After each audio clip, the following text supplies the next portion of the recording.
বাংলায় চলতি এসআইআর প্রক্রিয়ার নীতি পরিবর্তন ও নিঃশর্ত নাগরিকত্বের দাবিতে গত বুধবার থেকে ঠাকুরনগর ঠাকুরবাড়িতে অনশন শুরু হয়েছে অনশন কর্মসূচি। তাদের দাবি 2024 সাল পর্যন্ত ভারতে আসা মতুয়া ও উদ্বাস্তুদের নতুন আইনে এনে নিঃশর্ত নাগরিকত্ব দিতে হবে। বুধবার বড়মা বীণাপানি দেবীর ঘরের সামনে মঞ্চ বেঁধে অনশনে বসেন মমতা ঠাকুরের অল ইন্ডিয়া মতুয়া সংঘের সাধু, গোসাই ও দলপতিরা। তাদের দাবি, কেন্দ্রীয় সরকার তাদের সিদ্ধান্ত পরিবর্তন না করা পর্যন্ত এই অনশন চলবে। শুক্রবার তাদের সেই অনশন মঞ্চে পৌঁছে গেলেন প্রদেশ কংগ্রেস সভাপতি শুভঙ্কর সরকার এবং সিপিএম নেতা সুজন চক্রবর্তী। মঞ্চে বক্তব্য রাখতে গিয়ে মতুয়া উদ্বাস্তুদের নাগরিকত্ব নিয়ে সুর চড়ান সুজন চক্রবর্তী এবং শুভঙ্কর সরকার। বাম কংগ্রেস দুই শিবিরের বক্তব্য, মতুয়াদের আন্দোলনের দাবি ন্যায়সঙ্গত।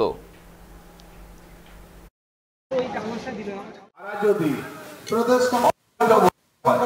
স্বাগতম স্বাগতম স্বাগতম। প্রদেশ কংগ্রেস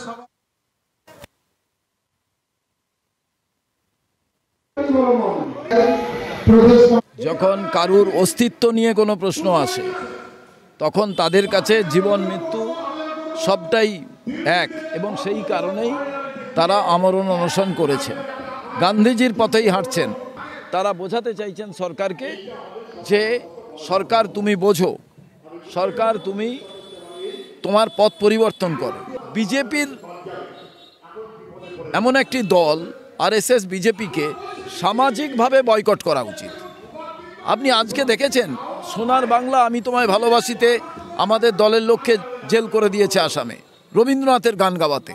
আমি আজকে এখানে কথা দিয়ে যাচ্ছি 2029-এ কংগ্রেস সরকার হোক, রাহুল গান্ধীকে এখানে নিয়ে আসবো। একজনও মতুয়াকে তাকে এই পশ্চিমবাংলা ছেড়ে, ভারতবর্ষ ছেড়ে অন্য কোথাও যেতে হবে না।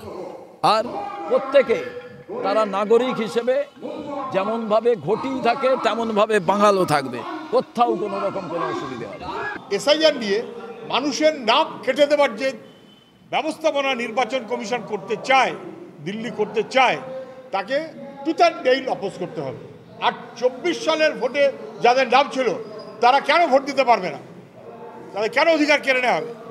আধার কার্ড সুপ্রিম কোর্ট বলেছে, আধার কার্ডে মান্যতা নির্বাচন কমিশন কেন দেবে না? এই না দেওয়ার মধ্য দিয়ে গরিব মানুষকে বিপন্ন করা হচ্ছে।